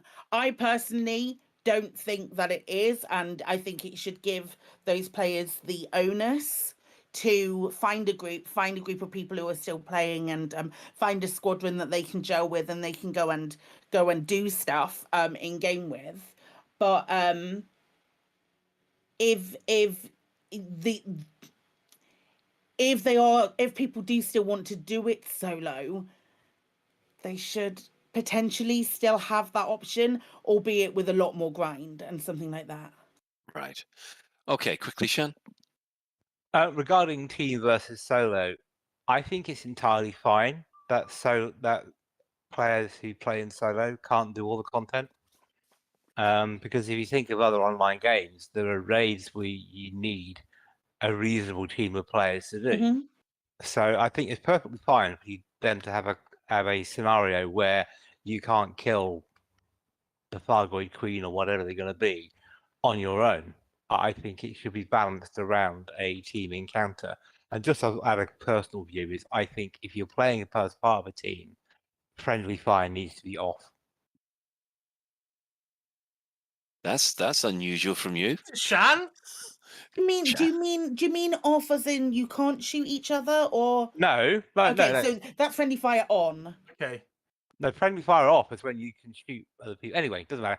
I want to. Yeah, I should be able to shoot you by accident on purpose. Yeah, I want people to be able to not just bullet spray everything, and it doesn't matter if they hit the mate or not. I want that to be part of the encounter. I thought it is, isn't it? I thought you could already accidentally shoot your mates. If you're in a wing, I don't think you can you? Miggles, can you shoot Ben to see whether or not he takes damage? We're going to Pax Garden just now, so when I land, Miggles has permission to shoot me once or something like that. Yeah, I'm sure you can, because you can friendly fire your own ship, so surely you'll be able to friendly fire your own people. Right, well, we'll move on from the Thargoid, the potential Thargoid on-foot incursion, and have a look at what's been happening in the community this week. Well, obviously, the big one will come to last, but we have had various charity streams happening. So, Psychit, you and Team Dangerous, you have raised how much? 3,500 and a number. Bear with. Over 3,500. $3,526. Excellent. That's for care.org, isn't it? Or for their Ukraine Relief Fund. It was an absolutely wonderful 29 and a bit hours, and thoroughly grateful for anyone who stopped by anybody's streams. It was just such a ball, but I am still recovering. I am still absolutely shattered. And another charity stream was Elite Aid, and they raised more than $1,000 for the Do Good Fund Ukraine Aid as well. So there's plenty of charity streams happening at the moment, especially to do with the Ukraine situation. Now, the other big social event that's happening at the moment is the Aquarian Job Buckyball Magic 8-Ball Championship Race 2, which is in running at the moment. Now, both myself and Psychit have made some runs on this, and for those of you at the beginning of the show, the main reason that I'm not doing this in a Brummie accent is because I managed to complete a run without dying or being disqualified. Thankfully. What did you do to get disqualified? I believe it or not, it must have just been muscle memory, because I don't actually remember doing this, but I refueled at one of the stations, and that's against the rules. No refueling. Okay. Can't refuel, can't repair. Not your ship, but you can repair your SRV. Mm-hmm. Yeah, just making sure about that one, because What about using Pure scoop, yes. No. Gemponium? No. Synthesis. For what? For repairing your SRV? Yes. Yeah, you can do that. Okay. Didn't I just say that? You said you could repair your Yeah, SRV. I think Ben's got like Colin deafness today. Yeah. You can also repair your SRV in other ways as well. I wasn't sure if synthesis were also were explicitly allowed or not allowed. I know you're allowed to repair your SRV with synthesis, but your SRV auto repairs as soon as you dock. So it's actually, yeah, as soon as you dock with the ship, the SRV repairs. So it's yeah. So at the moment, has there been a new table released? I don't think there has. I'm literally just loading it to see. Oh, right, good. No. The only one that's showing on the list is your disqualification. Boo. Because it has been acknowledged that the time does stand. So, I mean, I'm just over 40 minutes. I'm 40 minutes and 1 minute on a regulation Cobra. You're a Nice. lot faster, aren't you, Psychic? 30 minutes, 36 seconds. I will find those 36 seconds somewhere, but the planets weren't in the right positions today. And that's you with your regulation Cobra? That's the regulation Cobra, yeah. Cool. I didn't see you do that. I saw you do the one with the Corvette. Yeah, the Corvette was Saturday. Corvette was ridiculous. But yeah, that was Saturday, and that was a lot of fun. So I'm 10 minutes behind Psychic. Oh, the embarrassment. Why? Why is that embarrassing, Colin? Because with my playtime, I should be a lot better. No, it's not because she's a girl. Trust me, Ben. If you were faster than me, I'd be annoyed as well. It's purely someone is faster than me. You'll get there. It doesn't matter who. You'll get there. You'll find those extra 10 minutes from somewhere. Somewhere. Hey, my first run, I did actually manage to improve by 6 minutes. If it wasn't for the disqualification. Oh well, I mean, if only you hadn't been disqualified. It's probably And because then he needs to go to the toilet and take a bathroom break or something. I highly recommend anybody give it a go. It's a lot of fun. It's incredibly frustrating when the planet or when your next jump is behind the planet. That's very, very annoying, but it is a lot of fun. Oh, has anyone gone off and done the maths as to when the ideal time is to do Probably. this? Yeah. Probably. I mean, I must admit, on my first run, and those people can look this up on Twitch. I take off from the first planet that we docked at, and first of all, not only is the next system hidden behind the moon that I'm on, so I get round the moon, and then it's also behind the planet the moon's going round. So I've then got to go around that planet as well. If that happens, you've got to give it at least an hour before you go back to it. I might have rage quit my stream today for that very reason. It's just it is frustrating if you got that. And I must admit, I landed in the wrong place. I thought, I'm going to be 8 kilometers away. I'm fine. Landed at 8 kilometers away, headed straight for there, and then accidentally hit basically a 3-kilometer high cliff. And I didn't have my night vision on. I was just using lights, and I was driving away thinking, "This is great. This is great. I'm doing good time. I'm doing good time." And then the ground disappeared from underneath me. It's really funny when you came into my chat and you were like, "I'd forgotten about night vision." Yeah, I had. Yeah. I mean, I drive around with just lights on in Odyssey because I much prefer the atmosphere that I have, especially and then all of a sudden you get plants suddenly appearing out in the out of the darkness, which is a nice surprise. And of course, this is a race, Colin. I know. Take it serious, you man. I know. I just was in that. I was in a bad habit, driving really fast, and then where's the ground gone? So Colin, are you the Commander Slow of Lave Radio then? No, that'd be Ben. Yeah, Colin beat me in the last one, so And I think I am going to try and get around to doing it, hopefully this weekend, if I don't get whisked off back to Rotherham. But what I think I might do again is give it one shot only and see what my best single attempt is. So Yeah, I quite like that idea. That's what I said about my first run. This is going to be my only attempt. I was now on attempt 3. Until The next.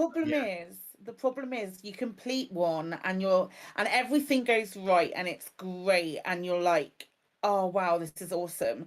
And then you do, especially if you're using one of the buckyballers alternative has made live split software, so you can see when you do a personal best in a section of the race.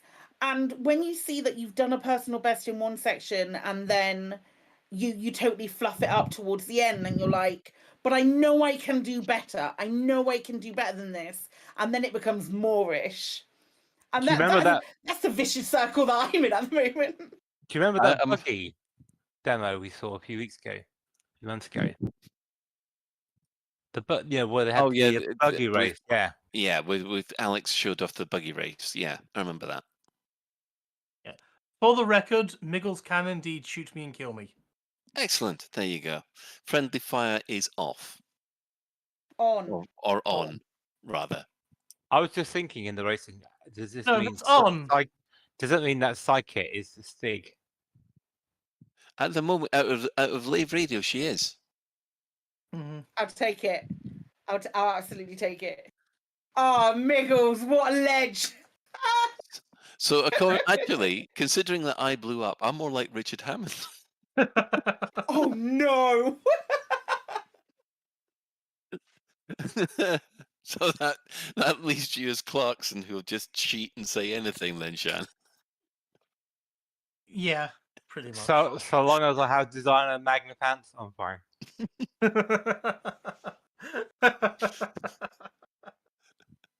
Right.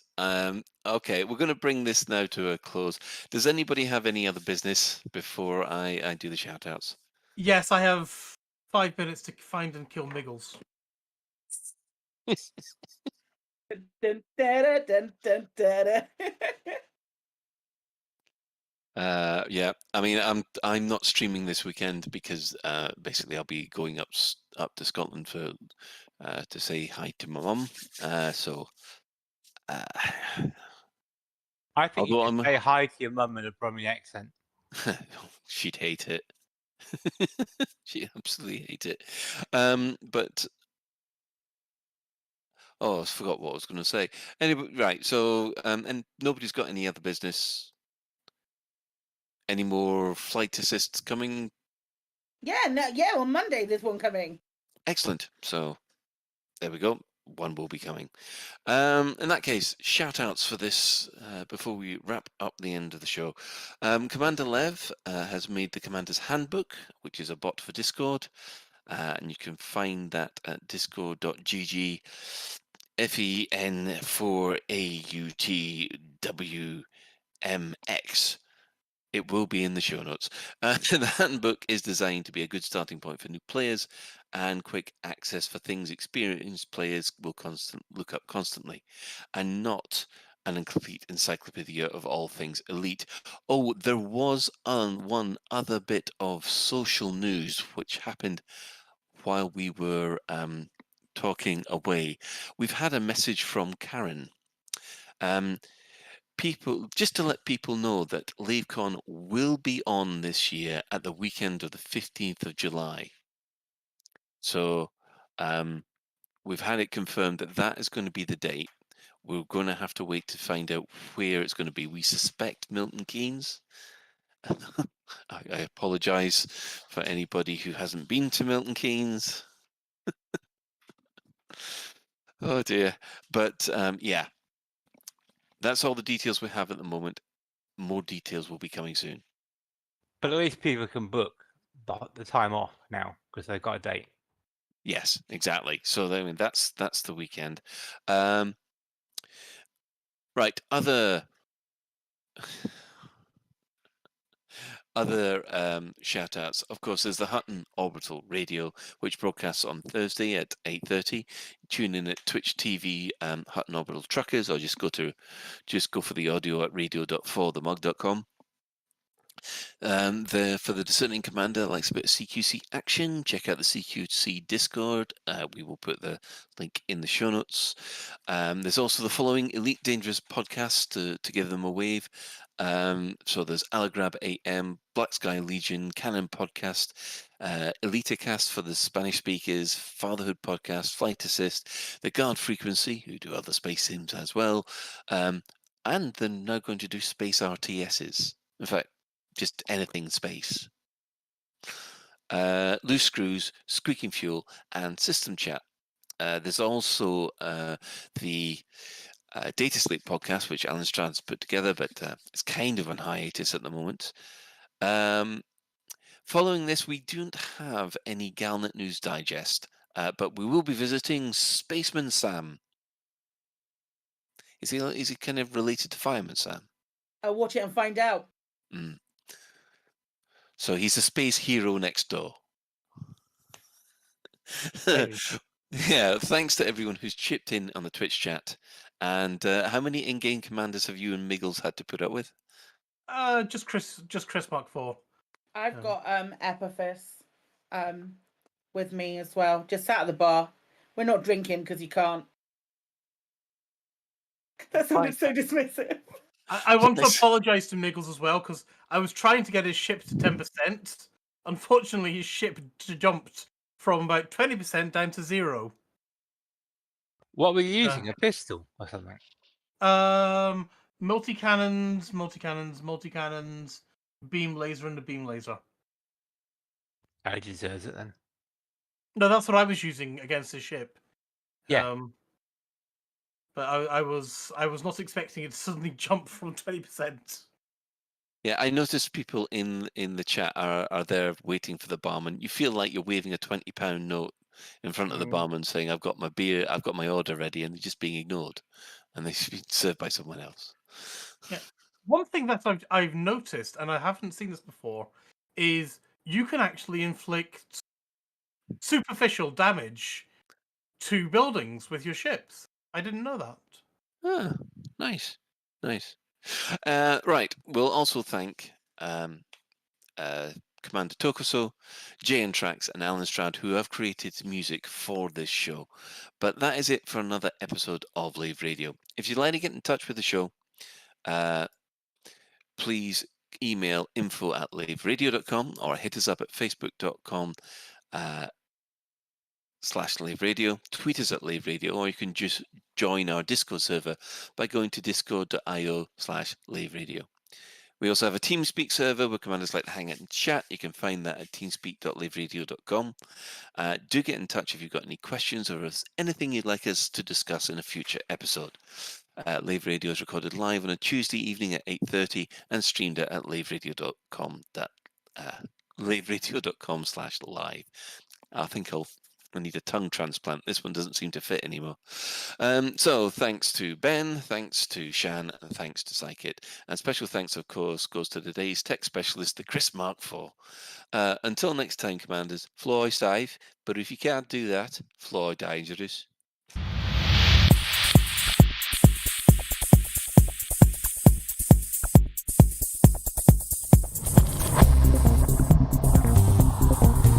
Is your life like this? Sounds like someone having an orange inserted.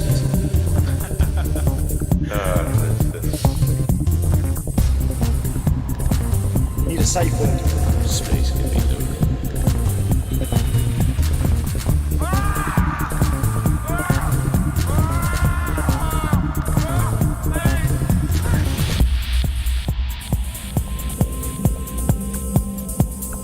I'm gonna see the galaxy.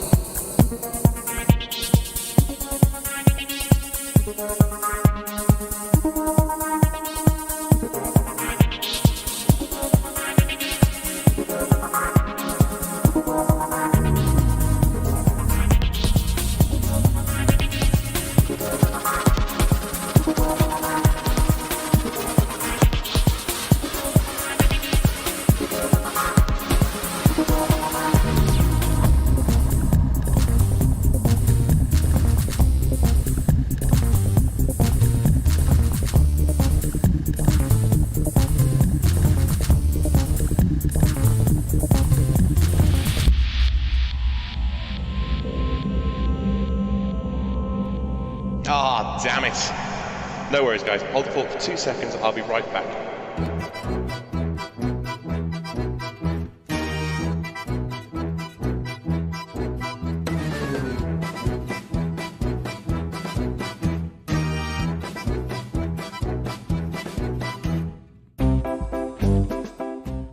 I am Sam. I'm Spaceman Sam. I have a spaceship. Here I am. Jump to a system round a sun. Scan it with knowledge gun number 1. I try to find a landable planet. Use knowledge gun number 2 to scan it. My gun fires probes so I can see. Here they go now. 1, 2, 3.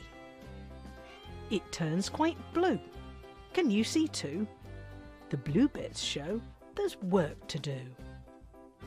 I fly my spaceship to the ground. I fly my spaceship round and round. The rocks they pop up, pop, pop, pop. And then the plants, see, up they pop. Now, here comes knowledge gun number 3. I point it at that funny tree. That tree looks rather rubbery, and I get the Codex Discovery. I want to land my spaceship now, but I can't see exactly how. Can I land it over here? Can I land it over there? Not over here, not over there. I cannot land it anywhere. At last, my ship has settled down, and I can hop out on the ground, because knowledge gun number 4 only works when on the floor. And here's a plant, a purple plant. It's on the planet. I can scan it. Look, here I have my googly gun. My googly gun is fun, fun, fun. I scan the plant and now I see. I have to do it. 1, 2, 3. I scan another, but I see insufficient diversity. I get in my SRV for a ride to plants 2 and 3 on the planet's backside. And there, I'm done. My scan is done. It's time to do another one. These canisters are full of knowledge, more knowledge than you get in college. When I'm back at Vista Genomics, I get a boost to my economics. My discoveries go in the Codex Guide. Maybe I will be factional-eyed. Oh, how I like to scan and scan. I like to scan. I'm Spaceman Sam.